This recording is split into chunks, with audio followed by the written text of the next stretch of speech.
Assalamualaikum warahmatullahi wabarakatuh. Perkenalkan, nama saya Syakir Fasyan dengan NIM 23106113885. Hari ini saya akan membuat video monolog terkait tugas hukum dan HAM TM ke-13 dengan mata kuliah hukum dan HAM dengan judul itu dengan tema masa depan penyelesaian kasus pelanggaran hak asasi manusia di Indonesia. Jadi hak asasi manusia itu sendiri merupakan hak dasar yang melekat pada setiap manusia sejak lahir, dan hak-hak tersebut tidak dapat dicabut dan wajib dihormati.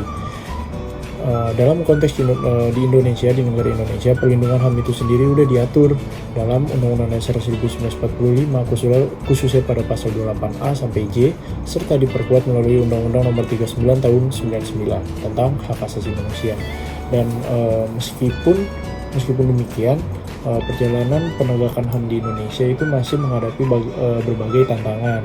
Hingga saat ini, sependek pengetahuan saya, masih terdapat sejumlah kasus-kasus pelanggaran HAM yang belum terselesaikan secara tuntas. Contohnya yang baru-baru ini terkait dengan penyiraman air keras kepada aktivis, yaitu Andri Yunus, yang dilakukan oleh aparat Tentara Nasional Indonesia atau TNI seperti itu. Ketika membahas penyelesaian kasus pelanggaran HAM itu sendiri, kita harus memahami bahwa penyelesaiannya itu tidak hanya berarti menghukum pelaku. Jadi menurut saya penyelesaiannya itu juga mencakup pengungkapan kebenaran, pemberian keadilan kepada korban, dan pemulihan hak-hak korban itu sendiri. Dan salah satu tantangan terbesar dalam penyelesaian kasus HAM itu adalah proses hukum yang seringkali berjalan lambat. Biasanya kasus-kasus yang membutuhkan pembuktian yang kompleks dan terjadi puluhan tahun, dan bukti-bukti yang sudah hilang, sudah tidak bisa dikumpulkan lagi, itu salah satu tantangan kenapa kasus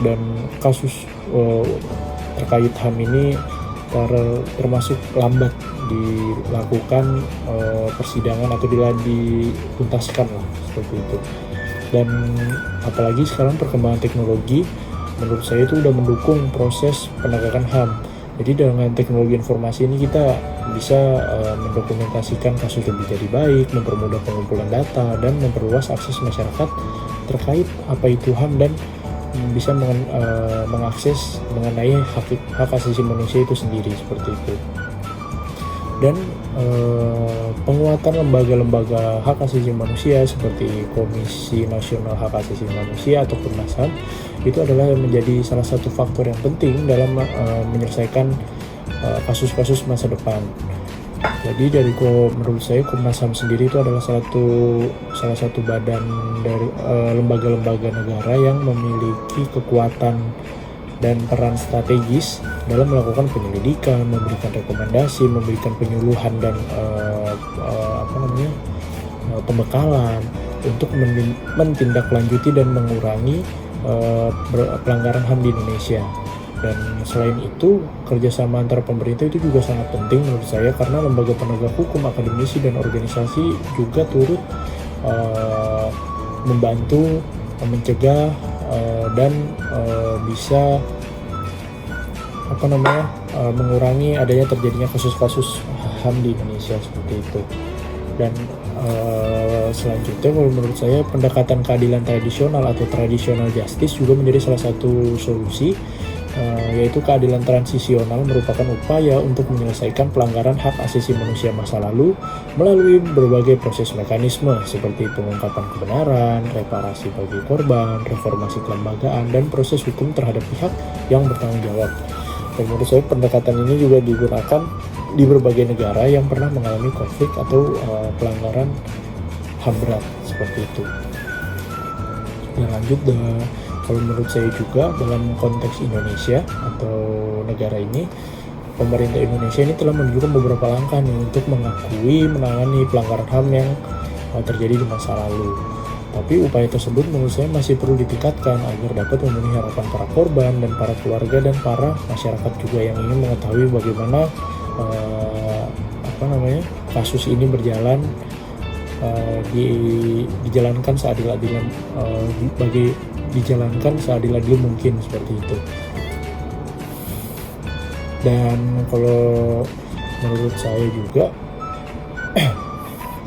mahasiswa, saya sebagai mahasiswa itu berperan penting sebagai agen perubahan yang kami juga dapat berkontribusi melalui pendidikan, penelitian, dan diskusi publik untuk meningkatkan kesadaran masyarakat mengenai apa itu HAM di dalam kacamata masyarakat itu sendiri. Jadi kami bisa memberikan pembekalan dan penyuluhan kepada warga-warga Indonesia dan membantu para korban atau para mahasiswa yang belum mengerti banget tentang HAM itu sendiri. Dan di era globalisasi sekarang, menurut saya Indonesia juga menghadapi tuntutan untuk menunjukkan komitmennya terhadap standar HAM internasional. Reputasi suatu negara itu tidak bisa dinilai dari pertumbuhan ekonomi atau pembangunan fisik, tetapi juga HAM itu mempunyai kemampuan menjamin hak-hak dasar warganya. Dan oleh karena itu penyelesaian kasus pelanggaran HAM menjadi sangat penting untuk membangun kepercayaan publik, memperkuat demokrasi, dan meningkatkan citra Indonesia di mata internasional. Dan menurut saya masa depan penyelesaian kasus HAM ini di Indonesia akan sangat tergantung kepada kemampuan politik juga, profesionalisme aparat dan penegak hukum, serta partisipasi masyarakat yang aktif.